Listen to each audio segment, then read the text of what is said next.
Minasan, konnichiwa. Zamurai Engineer desu. And welcome to our free tutorial channel for engineering.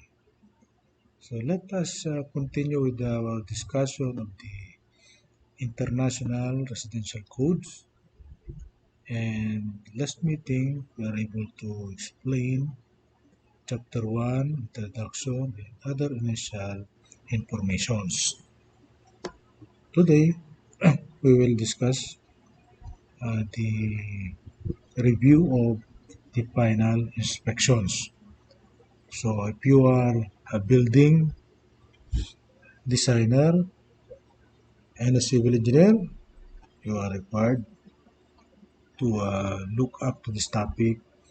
Also, if you are a plumbing engineer or master plumber, you are required, and electrical engineer. So these are the three most important disciplines in our country. And in the United States, they also have the mechanical because they have four seasons. Unlike in our country, we only have two seasons: the dry season and the summer season. The wet season and the summer seasons. And because of that difference, we usually do not encounter residential units that require mechanical systems. So let us continue with the first, the civil engineering and building design. So if you are on this area, the final inspection uh, in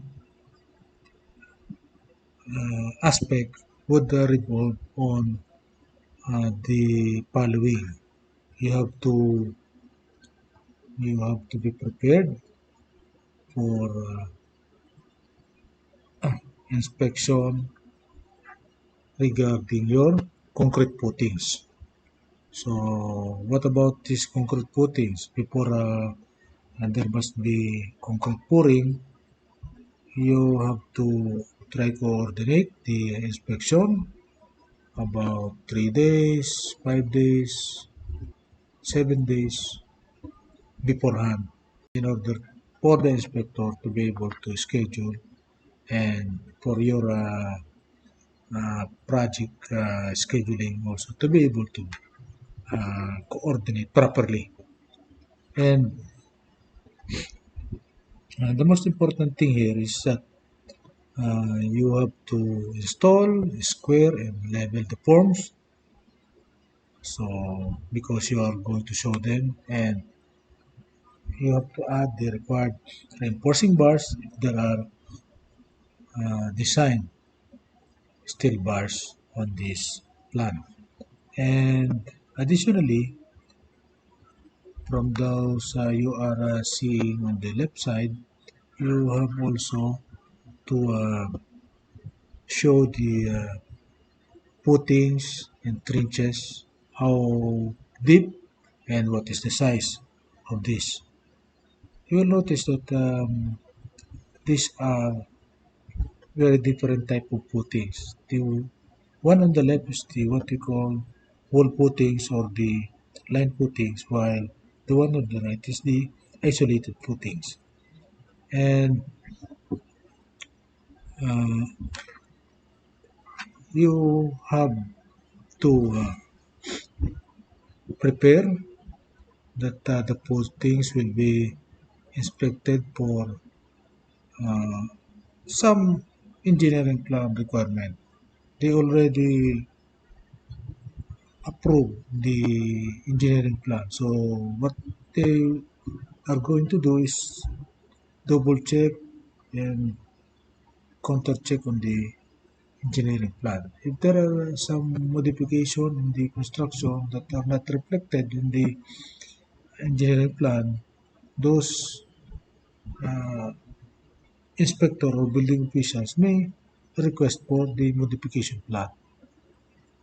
Okay, that is additional engineering plan just for modification. And Some building official instead requires as-built plan. Okay, so it depends upon the elements that are involved and uh, who are the building officials. And because building officials differ from each other, not only that personality wise, but also on their local regulation, local ordinances. Because each and every local area have different uh, characteristic of earth or the soil. So they may have local ordinances pertaining to specific properties of soil. So therefore, you have to be prepared uh, to focus on, for example, wall thickness, base preparation, and reinforcement if you happen to schedule the inspection. This is for concrete foundation wallings.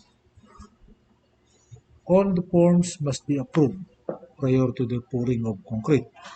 Forms meaning the form works that are we going to use so that we can shape the concrete properly.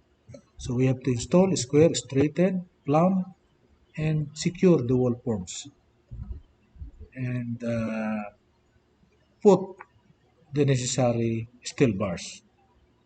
So those are the minimum that should be expected of the officials for us to prepare. And just like what I've said, there are some OBO that will require more than those minimum. And if you happen to know specific localities that requires more from the project engineers, don't hesitate. Please inform us. Please put the comment on the comment box below so that we can help the student, guide them for the specific provision on certain localities. Okay. Thank you very much. And again, this is Dr. Ripi, your Samurai Engineer at your service.